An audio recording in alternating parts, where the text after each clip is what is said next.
Europe 1. Le grand direct des médias avec Thomas Joubert. BFM TV a prouvé une fois de plus qu'elle était la première chaîne d'info de France pendant toute cette campagne électorale, avec notamment la réussite du débat inédit avec les 11 candidats avant le premier tour. Ses audiences sont au beau fixe et BFM TV s'est imposé comme un acteur incontournable de la présidentielle. Ce matin, on va faire le bilan de cette campagne avec le directeur général de BFM TV qui est mon invité. Bonjour Hervé Bérou. Bonjour. BFM TV donc incontournable dans la campagne présidentielle et pourtant votre chaîne ne participera pas au débat de l'entre-deux tours mercredi prochain. Pour l'instant, TF1 et France 2 ont refusé vos propositions. Est-ce que c'est un raté pour BFM TV ?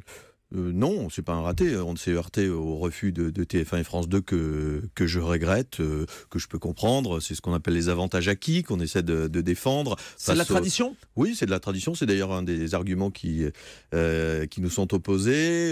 Bon, voilà, je le regrette. On va pas s'éterniser non plus là-dessus. Mais pourquoi ils veulent pas de vous ? Qu'est-ce qu'ils vous disent ? Écoutez, peut-être qu'on les effraie un peu. Voilà, le changement de monde les effraie un peu, mais il faut se rendre à l'évidence. La consommation d'informations par les Français a changé. TF1 et France 2 sont évidemment toujours là, mais BFM TV est aujourd'hui la première marque d'information en France, avec 19 millions de téléspectateurs dimanche pour la journée du premier tour. Nous étions la troisième chaîne à 20h, derrière TF1 et France 2. Nous sommes là. Nous avons organisé les débats de primaire à droite, de primaire à gauche, le premier débat inédit avec les 11 candidats. Il est difficile de le nier. Donc je pense que nous sommes légitimes, nous aurions eu notre place dans ce débat. Ce sera sans doute pour la prochaine fois. En tout cas, nous allons le diffuser, ce débat. Oui, ça, vous le retransmettez quand même, vous ne le boycottez pas ? Non, bien sûr que non. Nous allons le diffuser et puis nous serons très puissants également avant le débat, après le débat, ce qui fait aussi notre force. Donc nous serons là. Est-ce que vous avez demandé aux états-majors de Marine Le Pen et d'Emmanuel Macron d'organiser pourquoi pas un deuxième débat avec les chaînes d'infos ? Est-ce que ça pourrait être une piste ? Non, ça c'était le projet avant. Nous avions d'ailleurs eu ce projet avec TF1 d'organiser un débat de chaînes privées. Si les candidats avaient été d'accord pour faire deux débats, ça n'a pas été le cas. Ils ont souhaité s'en tenir là pour l'instant. Ça aussi, je pense que c'est appelé à évoluer dans les années qui viennent. Oui. Et Marine Le Pen et Emmanuel Macron, ils auront leur place sur BFM TV pendant cette campagne. Vous allez les recevoir ? Oui, bien sûr, la semaine prochaine. Enfin, même sans doute dès la fin de semaine pour Marine Le Pen chez Routel Krief et la semaine prochaine chez Jean-Jacques Bourdin. Voilà, nous attendons une date précise d'Emmanuel Macron qui ne saurait tarder. Alors, on va revenir sur le débat à 11 qui a été, je le disais, une grande réussite puisque vous avez été les seuls à pouvoir l'organiser avec vos confrères de CNews. TF1 elle avait fait le choix d'un débat à 5. France 2 n'a pas pu organiser la confrontation qu'elle souhaitait. Comment ça s'est passé ? C'est que vous avez été meilleur que le service public à ce moment-là ? Écoutez, meilleur, je ne sais pas. En tout cas, nous, on a été réactifs quand on a vu que TF1 souhaitait organiser son débat à 5 le 20 mars. Ça veut dire que France 2 ne l'a pas été ? Que France 2 avait programmé son débat le 20 avril. Moi, j'ai misé la balle au centre le 4 avril et nous avons ensuite travaillé pour essayer de convaincre les 11 candidats. Je ne sais pas ce qu'a fait France 2. En tout cas, nous y sommes parvenus. Ça n'a pas été forcément évident avec tous les candidats, mais nous y sommes parvenus. Et ça, effectivement, c'est une grande fierté de cette campagne. Avec une audience historique pour BFM TV et même pour la TNT, à 6 millions, plus de 6 millions de téléspectateurs. 6 millions, voilà, c'est le record absolu de la TNT, évidemment, de BFM TV. Ce qui nous ramène à la discussion de tout à l'heure. Voilà, je pense qu'aujourd'hui, nous sommes parfaitement légitimes pour organiser les grands événements politiques à la télévision. Alors sur cette campagne électorale, Hervé Bérou, les médias n'ont pas été épargnés, parfois par les candidats eux-mêmes. Comment est-ce que vous vivez ces attaques ? Écoutez, c'était assez déplaisant, voilà, il faut bien le dire. Nous avons été attaqués d'une part frontalement, on va dire, comme d'autres médias par Marine Le Pen au début de la campagne. Ça s'est arrêté ensuite, parce que je pense qu'elle s'est rendue compte que ça n'était pas très efficace, que les gens n'allaient pas voter pour elle contre le patron de tel média qu'elle soumettait à la vindicte publique, et puis surtout que c'était inexact, et que donc les choses qui sont inexactes ne fonctionnent pas. Oui, puis, Marine Le Pen, on va le rappeler à nos auditeurs, elle accusait en fait BFM TV de faire campagne carrément pour Emmanuel Macron, en raison des liens supposés entre Emmanuel Macron et votre propriétaire Patrick Drahi. Ça, c'est une pure invention de sa part ? Mais évidemment, voilà. Et d'ailleurs, encore une fois, ça s'est arrêté. Ça ne s'est pas arrêté par hasard, parce que c'est inexact. Les gens, les téléspectateurs, même ceux qui votent Front National, qui regardent BFM TV... Vous avez fait part de votre mécontentement au camp de Marine Le Pen à ce moment-là ? Bien sûr, on l'a dit. Après, nous, on lui a permis, même sur notre antenne... Oui, ça s'est passé sur votre antenne. De dire ce qu'elle avait envie de dire. C'était la meilleure façon de prouver que nous étions totalement indépendants et ouverts sur cette question.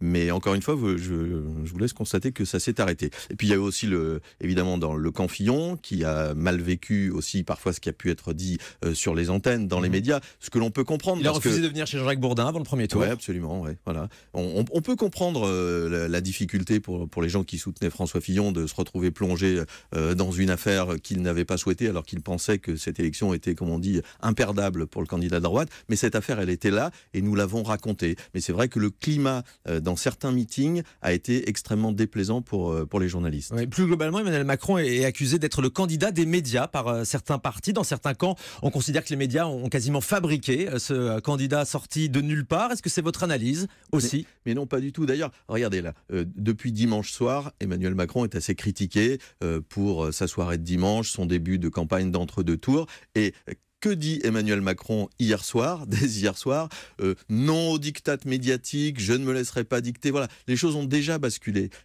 Nous racontons ce qui se passe. Et quand Emmanuel Macron rate son dimanche soir et son début de campagne d'entre-deux tours, eh bien nous le racontons comme nous avons raconté l'affaire Fillon ou les ennuis judiciaires de Marine Le Pen. Voilà, nous racontons ce qui se passe. Et je peux vous dire que déjà, on sent bien que les rapports entre Emmanuel Macron et les médias ne sont déjà plus aussi simples qu'on pouvait imaginer. C'est votre indépendance. Mais votre propriétaire, Patrick Drahi, il intervient dans la ligne éditoriale de BFM TV ? Mais alors pas du tout. La dernière fois que j'ai vu Patrick Drahi, c'était lors d'un séminaire au mois de novembre. Voilà. Et depuis, ni je ne l'ai vu, ni je ne l'ai eu au téléphone. Il n'intervient pas du tout. Comme avait dit fort justement Guillaume Dubois, le patron de l'Express, qui fait partie de notre groupe aussi, je crois que vraiment, il s'en fout. Ça, c'est dit. Les médias, est-ce qu'ils ont aussi un rôle dans la montée du Front National ? Sans des critiques qu'on entend ici ou là, quand on voit Florian Philippot, par exemple, matin, midi et soir, sur vos antennes et sur les autres d'ailleurs. Est-ce que les médias ont une responsabilité ? Écoutez, aujourd'hui, nous sommes dans une période électorale. Le Front National c'est le CSA qui régit cette période électorale. Et là, par exemple, on est dans une parfaite égalité. Pour l'entre-deux tours, le Front National, Marine Le Pen et ses soutiens doivent bénéficier de 50% du temps de parole sur les médias radio-télé à Europe 1 comme à BFM TV. Donc forcément, on voit beaucoup les représentants du Front National. Et Mais auparavant, même plusieurs mois avant la campagne ? Auparavant, le Front National était sur nos antennes autour de 15%, ce qui est plutôt en dessous de son niveau électoral. Donc il faut arrêter avec ça aussi.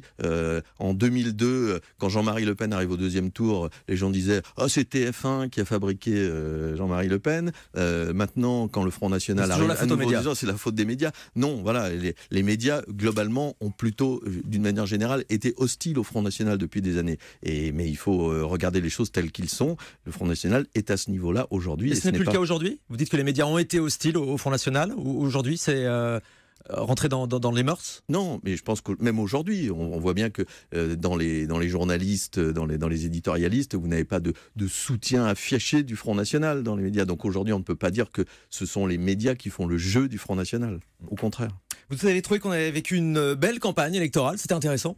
Écoutez, elle était passionnante journalistiquement depuis le début. On n'a jamais vu une campagne avec autant de... Parce que c'était un feuilleton, c'est ça, un rebondissement ? Une série d'événements politiques innombrables, depuis les défaites de Nicolas Sarkozy, Alain Juppé à la primaire de droite, le renoncement de François Hollande, la défaite de Manuel Valls, l'affaire Fillon ensuite qui a surpris, enfin l'émergence d'Emmanuel Macron, maintenant ses difficultés aujourd'hui. Enfin, sans arrêt, on vit dans des rebondissements qui ont été passionnants. Mais parallèlement, en effet, elle a été quand même extrêmement rude à vivre entre médias et politiques. Oui, c'est vrai, on a constaté, de nombreux journalistes ont vécu des violences, parfois dans certains meetings, certains candidats ont fait huer les journalistes. Comment vous avez vécu ces prises de position ? Ça, je le disais tout à l'heure, c'est extrêmement déplaisant et déplacé.